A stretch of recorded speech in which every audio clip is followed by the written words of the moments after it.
Let me start the question number first. ठीक है. Take dose of issue. Yes, if you have any issue, and take dose of issue. All right. So we were discussing the force and laws of motion. ठीक है. Force and laws of motion. All right. तो अब इसमें we discussed the inertia पढ़ा था. Types of inertia पढ़ा था. Then we discussed about the first law of motion. Okay. Newton's first law. Motion का मोशन. अब हम लोग नहीं टिश्यू बेटा हो गया. टिश्यू हो गया. ठीक है. टिश्यू हो गया. और अब मैं फिजिक्स पढ़ा रहा हूँ. फिजिक्स के जो चैप्टर चल रहा है. हाँ, फिजिक्स फोर्स वाला चैप्टर. ठीक है. अब सुनो ध्यान से. तो लास्ट टर्न पे हमने ना एक क्वेश्चन दिया था आपको. ठीक है. क्वेश्चन क्या है देखो जरा. क्वेश्चन था a ball of 10 gram initially moving with a velocity of 50 metre per second. ठीक है. क्वेश्चन मैंने नोट करा हुआ आपको ऑलरेडी दे दिया है. और यदि चलो मैं जल्दी से लिख देता हूँ एक बार, कोई दिक्कत नहीं है. अ ball of mass 10 gram. Ball of mass 10 gram is initially moving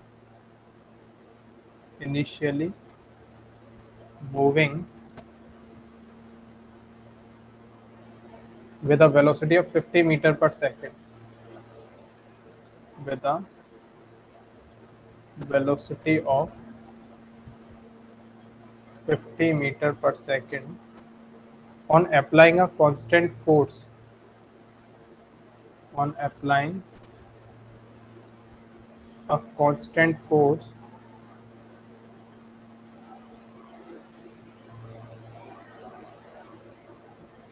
on a ball for 2 seconds.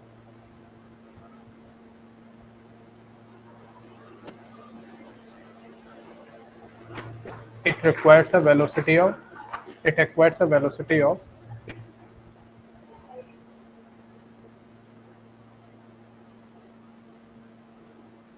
it acquires a velocity of 50 meter per second, 70 meter per second. Now calculate two things we need to calculate. Number first, initial momentum of the ball. Initial momentum of ball.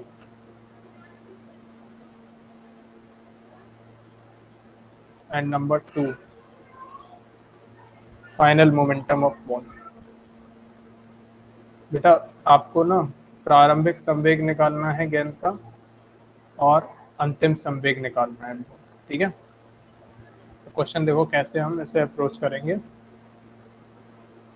सबसे पहले तो आपको ball दी गई है. ठीक है. और इसका मास आपको लिख लेना है. इस बॉल का मास कितना है? 10 ग्राम.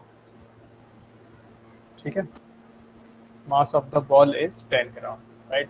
देन इनिशियली किस वेलोसिटी से मूव कर रहा है? देखो इनिशियल वेलोसिटी आपको दी गई है. ठीक है.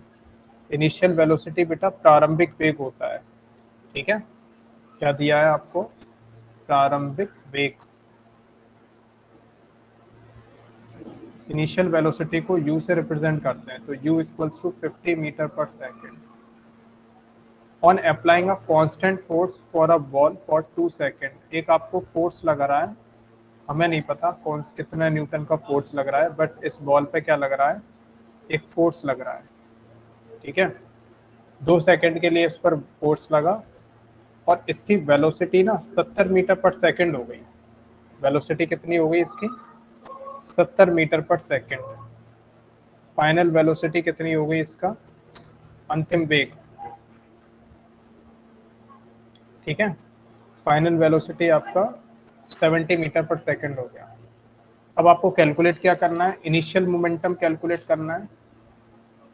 Initial momentum. ये शायद मैंने क्वेश्चन. ठीक है. प्रारंभिक संवेग उस दिन मैंने ये करा दिया है क्या? है प्रारंभिक संवेग है ना. ये क्या बताया था बेटा मैंने, P equals to m into u करोगे इसमें, ठीक है। तो मास 10 ग्राम है, तो 10 याद रखना प्रत्येक 10 ग्राम, यहाँ हम लोग ना मोमेंटम का फॉर्मूला ये होता है P बराबर मास इंटू वेलोसिटी, ठीक है। Momentum equals to mass into velocity, लेकिन फॉर्मूले में मास को हम लोग किलोग्राम में रखेंगे और वेलोसिटी को मीटर पर सेकंड, ठीक है, ऐसा यूनिट्स में रखेंगे। तो अभी आपको ये 10 ग्राम दिया है, तो 10 ग्राम को 1000 से डिवाइड करना है, तो ये किस में कन्वर्ट हो जाएगा आपका, किलोग्राम में। किस में आ जाएगा ये, किलोग्राम में, ठीक है। तो कितना आ जाएगा बोलो, 10/1000, ओके, किलोग्राम इंटू वेलोसिटी कितना है, 30 मीटर पर सेकेंड, ठीक है। तो ये कितना आ जाएगा, देखो 0 से 0 कट करो, 0.01 इंटू 30, ठीक है। तो 31 सा 30 है ना, ओके, 31 सा 30 किलोग्राम मीटर पर सेकेंड। बेटा ये कितना आएगा, वैल्यू बताओ, 1 मिनट इसको कैलकुलेट करो, रुकना जरा, मैं 0.3 आएगा, 0.3 आएगा, बताओ।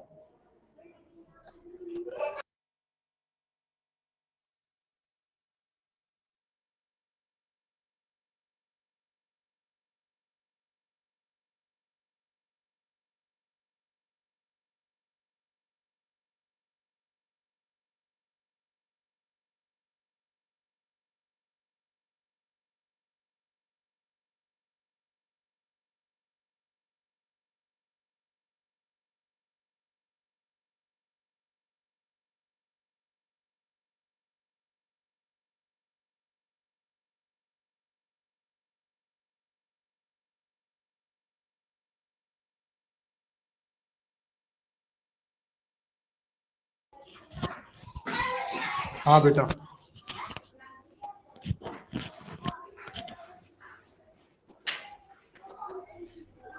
ये क्वेश्चन हमको नहीं आता है, हमें कुछ नहीं आता है। ये क्वेश्चन हमको नहीं आता है, हमें कुछ नहीं आता है, सॉरी, पहले वाला आता के जगह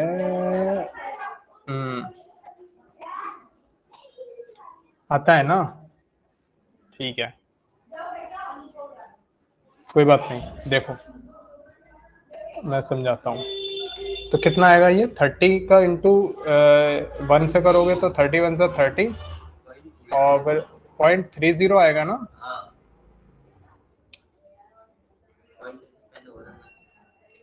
कितना आ रहा है आप लोगों का, 0.30, सबका ये आ रहा है ना, ठीक है, ऑल राइट। तो ये क्वेश्चन तो हमने कर दिया था। इसी टाइप से जब फाइनल वेलोसिटी निकालोगे, सॉरी फाइनल मोमेंटम, तो फाइनल मोमेंटम कितना निकाल दोगे, फाइनल मोमेंटम में P equals to m into v, ठीक है। मास कितना रहेगा, वही रहेगा 0.01 किलोग्राम, और वेलोसिटी कितनी हो गई उसमें, वेलोसिटी कितनी हो गई थी, ये मैंने कुछ गलत लिख दिया है ना, सॉरी सॉरी सॉरी, ये 50 मीटर पर सेकेंड है, ठीक है, तो यहाँ 50 कर देना, okay, sorry, due to the noise I am quite, हाँ 0.5, ठीक है ना। तो ये कितना आ जाएगा, 0.50 है ना, किलोग्राम मीटर पर सेकेंड, ठीक है। इसी टाइप से ये आ जाएगा 70 मीटर पर सेकेंड, ठीक है। तो ये कितना आ जाएगा, और ये 0.70 किलोग्राम मीटर पर सेकेंड, ओके। तो ये देख लेना आप, सही है।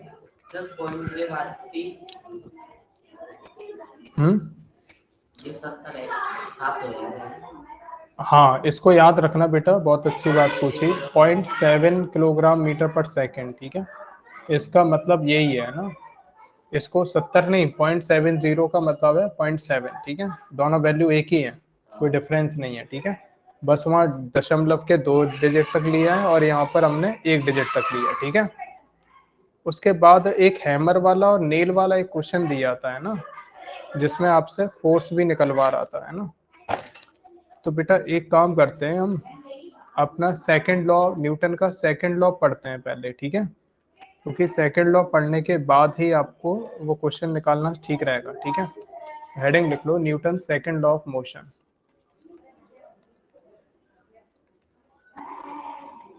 न्यूटन्स सेकंड लॉ ऑफ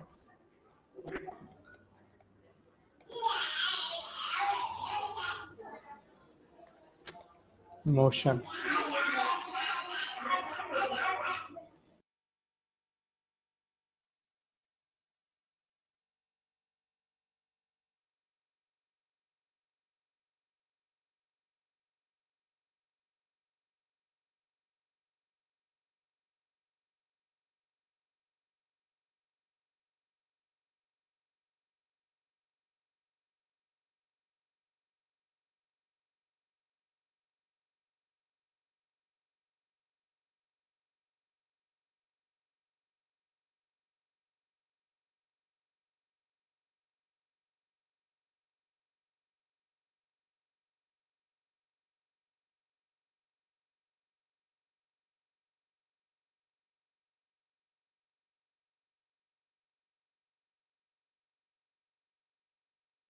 हाँ भाई, न्यूटन सेकंड लॉ ऑफ, हाँ सेकंड यही बोल के आया हूँ मैं बच्चों को, ठीक है ना। देखो भाई, सेकंड लॉ आपने वैसे तो सुना होगा, न्यूटन का सेकंड लॉ, न्यूटन का second law F equals to M A होता है, ठीक है। Force equals to mass into acceleration, ठीक है। क्या होता है बेटा, force equals to mass into acceleration, okay. ये होता है न्यूटन का सेकंड लॉ। लेकिन इसको थोड़ा अच्छे से आपको पता होना चाहिए, ये फॉर्मूला, ये तो फाइनल रिजल्ट होता है, ठीक है। This is the final result of the second law. Starting में हम क्या पढ़ते हैं, देखो बस इतनी सी बात होती है कि जो rate of change of momentum होता है, ध्यान से समझना इसको, rate of change of momentum, rate of change of momentum, ये बेटा किसके प्रोपोर्शनल होता है, ठीक है। Rate of change of momentum जो होता है ना, इसका कॉन्सेप्ट देखो आपका यहाँ से निकल के आता है, ठीक है ना। Rate of change of momentum किस चीज पे डिपेंड करता है, देखो बताओ, rate of change of momentum किस चीज पे डिपेंड करता है, बताओ। हम्म, हाँ, एक बात सुनो, मतलब समझना, पहले इस वर्ड का मतलब समझो। Rate of change of momentum यानी संवेग परिवर्तन की दर, संवेग परिवर्तन की दर। इसका मतलब ये है बेटा कि जैसे देखो, आप क्या देखते हो कि जनरली कोई ये आपकी बॉडी है, ठीक है, तो इस पर जब इसका मास कुछ होगा, है ना, वेलोसिटी इसकी स्टार्टिंग में यू होगी, ठीक है, यू मीटर पर सेकंड इसकी वेलोसिटी होगी। तो इसमें इसके जब रेट में, वेलोसिटी में चेंज कब आएगा बताओ, जब फोर्स कुछ लगेगा यहाँ पर, तभी तो इसकी वेलोसिटी चेंज होगी। क्यों भाई, बताओ, तुम बताओ, इस बॉल में, इस बॉल की वेलोसिटी चेंज कब होगी।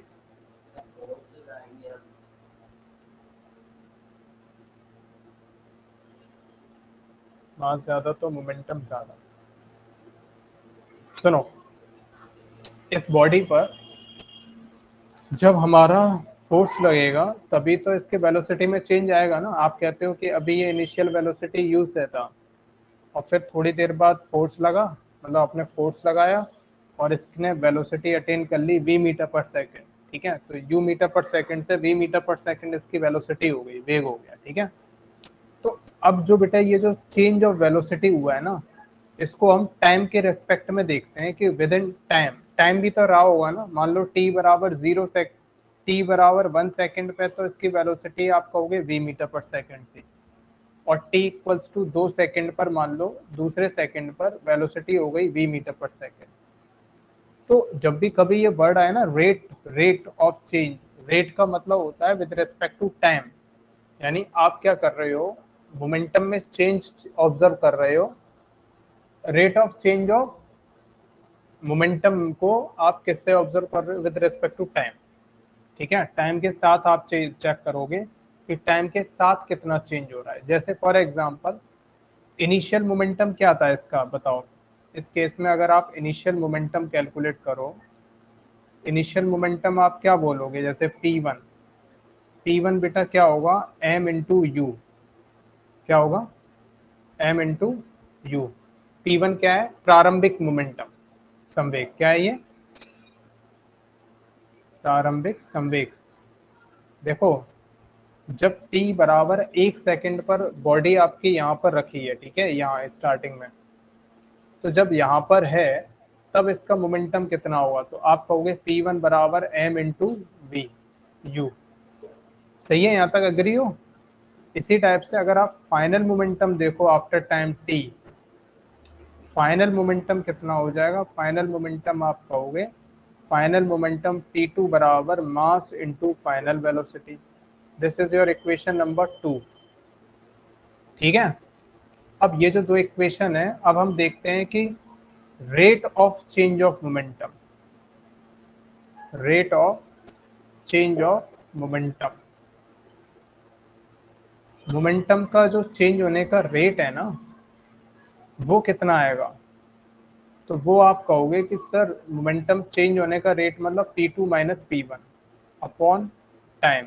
ध्यान से समझना ये बात, rate of change of momentum का मतलब है टाइम के साथ मोमेंटम कितना बदला है। तो इस टाइप से हम इसको नोटेट करते हैं, यानी P2 क्या था बताओ। देखो चेंज आप कैसे निकालते हो, चेंज किसी चीज में चेंज कितना आया, ठीक है, कितना परिवर्तन आया, तो आप क्या बोलोगे, आप क्या बोलोगे बताओ। आप कहोगे जैसे अभी क्या हुआ है बेटा, यूएसए अमेरिका ने 50% टैरिफ हाइक कर दी है, समझ रहे हो। तो एक तरीके से ऐसे समझ लो कि 100 रुपए की चीज वो 150 में अब मिल रही है। ठीक है, तो अब मैं आपसे पूछूं कितने का चेंज आ गया, परिवर्तन, तो 150 और 100 में 50 का डिफरेंस आ गया ना। तो डिफरेंस कैसे निकालते हो आप, फाइनल में से इनिशियल को माइनस करके। ठीक है, तो अब यहाँ से वैल्यूज पुट करो, आप कहना putting values of P1 and putting values from equation 1 and 2। Equation 1 और 2 से वैल्यू पुट करो बेटा। P2 का वैल्यू कितना है बताओ, m into v, M into v minus P1 का वैल्यू कितना है बोलो, m into u upon time आपका ये रहा। ठीक है, अब यहाँ से समझना, मास देखो दोनों जगह मास कॉमन है, ठीक है, m, m को बाहर निकालो तो v minus you upon T, m v minus you upon T. ये क्या निकल के आया बेटा, ये निकल के आया rate of change of momentum, rate of change of momentum, संवेग परिवर्तन की दर। ये डेरिवेशन है बेटा इसका, सेकंड लॉ का डेरिवेशन। पेपर में आपसे ईशान, पेपर में, पेपर में आपसे ये क्वेश्चन ड्राइव कर सकता है, ठीक है, कि drive the Newton second law, Newton का सेकंड लॉ को ड्राइव करो। ठीक है, न्यूटन के सेकंड लॉ को ड्राइव करो। तो डेरिवेशन में आपको ऐसे पूरा लिखना है, v कौन है और u कौन सा है, v कौन सा है और u कौन सा है। अच्छा एक मिनट बेटा, v ये है, समझ में नहीं आ रहा है क्या, v और u, ये बेटा u है। ठीक है, थोड़ा सा मेरा ये ऐसे बना दिया, ठीक है, v माइनस यू फाइनल, ये ठीक है, ये आ गया, सही है। यहाँ पर भी मैं थोड़ा सही कर देता हूँ।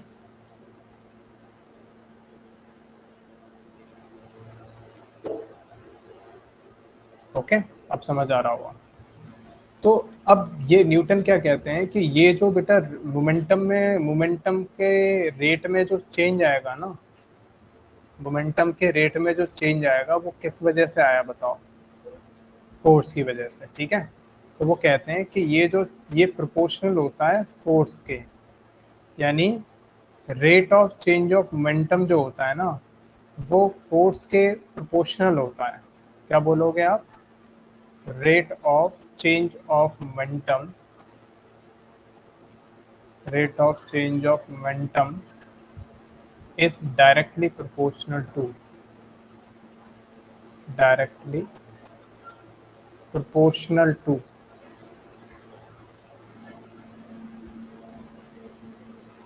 applied force। बेटा विज्ञान में क्या होता है ना कि आप कोई भी चीज अगर बोल रहे हो ना, आप अगर कोई भी चीज बोल रहे हो ना, तो आपकी वो चीज ना तब तक वेरीफाइड नहीं होती है जब तक आप उसका डेरिवेशन ना दे दो, ठीक है। डेरिवेशन का मतलब ये है कि आप, जैसे आपने, ये बात तो हमें भी पता है, आपको भाई एक बात पता नहीं है, जैसे ये बात तो तुमको भी पता है ना कि अगर आपकी कोई बॉल है ना, और उस बॉल या साइकिल है मान लो, ठीक है। तो साइकिल है, साइकिल का अपना कुछ द्रव्यमान भी है, मास है, ठीक है। तो साइकिल स्टार्टिंग में गति कर रही है, ठीक है। और फिर आपने पैडल मारा, जब पैडल मारा तो वो थोड़ी इसकी रफ्तार बदल गई, है ना। तो आप कहोगे उसका मोमेंटम, साइकिल ने अब और ज़्यादा मोमेंटम पकड़ लिया, ठीक है। और तेजी से पेडल मारा तो और मोमेंटम पकड़ लिया, संवेग बदल गया। तो ये ऑब्जर्व करी हुई बात तो बिल्कुल है ही है, हमें पता ही होती है, ऑब्जर्व की हुई बेटा बात हमें, ये हमें अच्छे से पता होता है कि हाँ ऐसा ही होता है भाई, है ना। किसी चीज़ पे आप जितना ज़्यादा फोर्स लगाते जाओगे वो उतना ही ज़्यादा आगे बढ़ता जाएगा, ठीक है।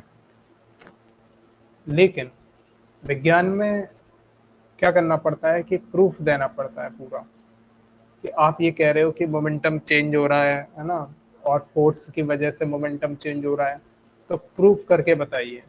तो उस प्रूफ के नाम को ही हम लोग डेरिवेशन बोलते हैं। तो डेरिवेशन में क्या होता है, डेरिवेशन में आपको पूरा सिस्टमेटिक अप्रोच लेकर के चलनी पड़ती है, कि पूरी कंडीशन की भाई देखो ये हमारी बॉडी है ना, हर चीज़ लिख करके आप बताओगे सिस्टमेटिक तरीके से, इसका मास अभी इतना है, वेलोसिटी इतनी है, फोर्स लगाया तो वेलोसिटी ये हो गई, फिर चेंज ऑफ मोमेंटम। तो ये जो पूरा प्रोसेस है ना, इसका डेरिवेशन आप लोग सीख जाओ। तो यहाँ मैंने क्या लिखा, rate of change of momentum is directly proportional to applied force. अब ये जो बेटा मामला लिखा है ना हमने पूरा, F proportional to M V minus you upon T, ठीक है ना, ये जो मैंने किया है, इसी चीज को आप बस ध्यान से याद रखना कि ये जो चीज मैंने करी है, ये तो है स्टेटमेंट। तो न्यूटन का अगर आप लॉ कोई पूछे ना, न्यूटन सेकंड लॉ, तो आपको बेटा ये आपको स्टेटमेंट बोलना है।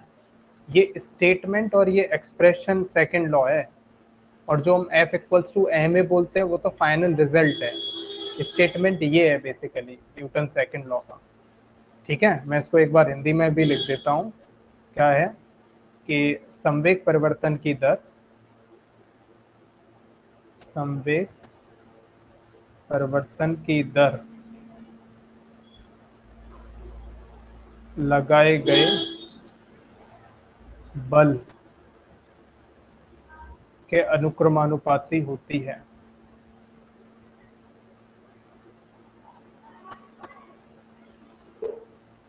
आप ये कहोगे कि सर किसी भी बॉडी का अगर मोमेंटम चेंज हो रहा है, तो उस बॉडी का मोमेंटम इस वजह से चेंज हो रहा है कि उस पर फोर्स कितना लग रहा है। The more the force will applied, the more will be change in momentum. Less the force will be applied, less will be the change in momentum. अब ये जो रिलेशन आया है ना बेटा, अब यहाँ से बहुत इंटरेस्टिंग बात निकल के आने वाली है। आप लोग मुझे खुद बताओगे, मुझे ध्यान से बताओ, ये वाली जो चीज आती थी ना, ये वाली जो चीज आती थी v minus you upon T, ये आपने स्टार्टिंग में कहीं पढ़ी है? बताओ सब लोग, बताओ मेरे को, सब लोग जल्दी से बताओ। मैथ्स में प्रूफ करना सर थोड़ा सा। हाँ बोलो। कहाँ पढ़ी है बेटा? पढ़ा है ना Ishan? Change of velocity with time क्या बोलते हैं? ये होता है बेटा एक्सेलरेशन। ठीक है, तो इसकी जगह पर ना, इस जो मैंने हाईलाइट किया है, इसकी जगह पर मैं एक्सेलरेशन ए लिख सकता हूँ। ठीक है, v minus you upon t को, change in velocity with time को क्या लिख सकता हूँ मैं? इस पूरे इसकी जगह मैंने क्या लिख दिया? ए, एक्सेलरेशन। अब यहाँ से बेटा ये प्रोपोर्शनैलिटी का साइन हटाते हैं और यहाँ एक कांस्टेंट k लगाते हैं। ठीक है, k into M into A, F equals to k into M into A. और आप कह देना कि यदि इफ k बराबर 1 हो तो f इक्वल्स टू क्या आ जाएगा बेटा? m into A. So that's your final expression and which is basically known as the Newton's second law. ठीक है, that's your ultimate answer. तो ये मैंने बेटा क्या करा दिया आपको? डेरिवेशन। सही है।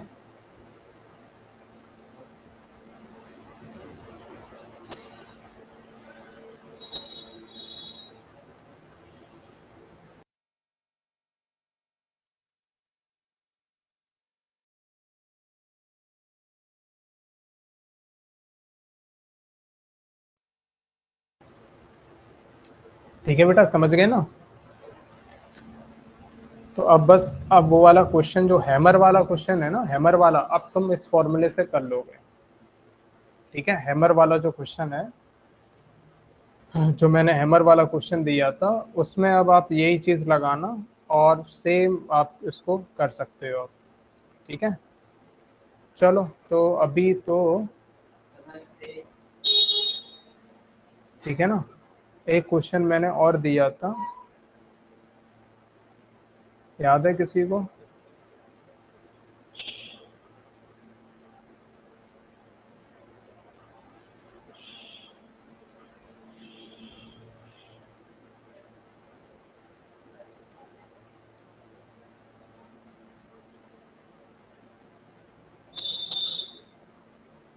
अच्छा, अब एक बात सुनना बच्चों।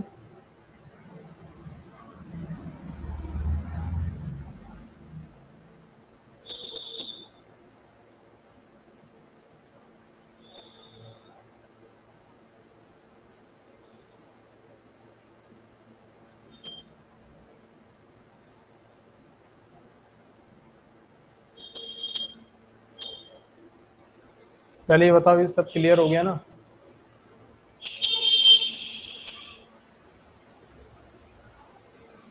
ईशान बोलो।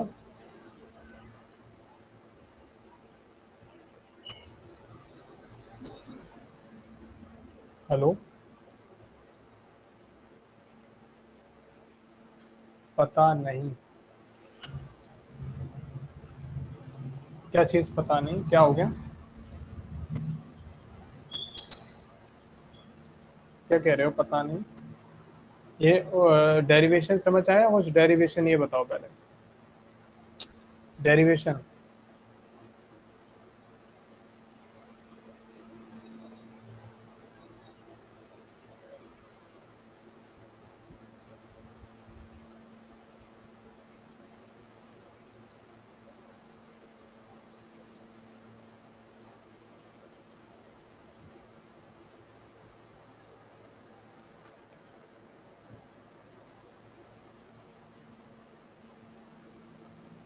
ईशान कर, एक minute, let's see the question.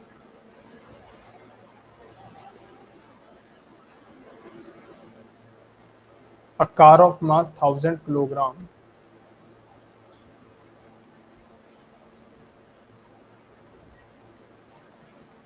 and a bus of mass 8000 kilogram.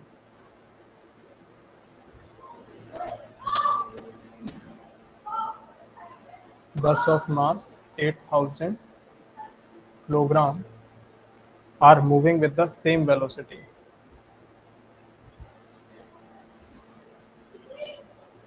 Are moving with the same velocity.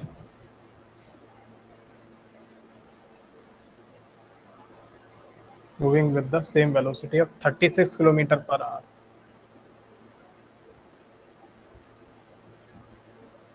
Find the forces to stop both. Find the forces to stop both the car and the bus in 5 seconds.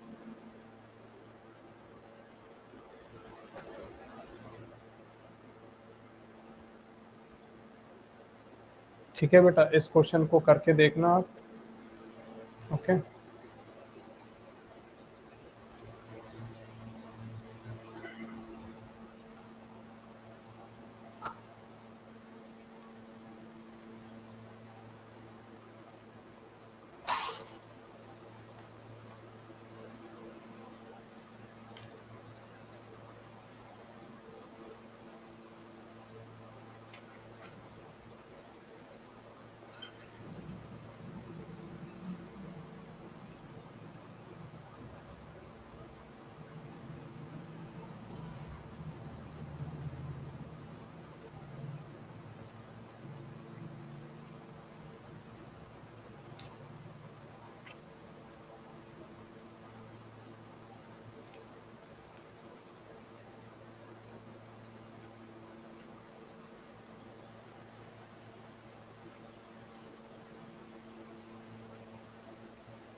चलो ठीक है, सुनो, कल morning Ishan,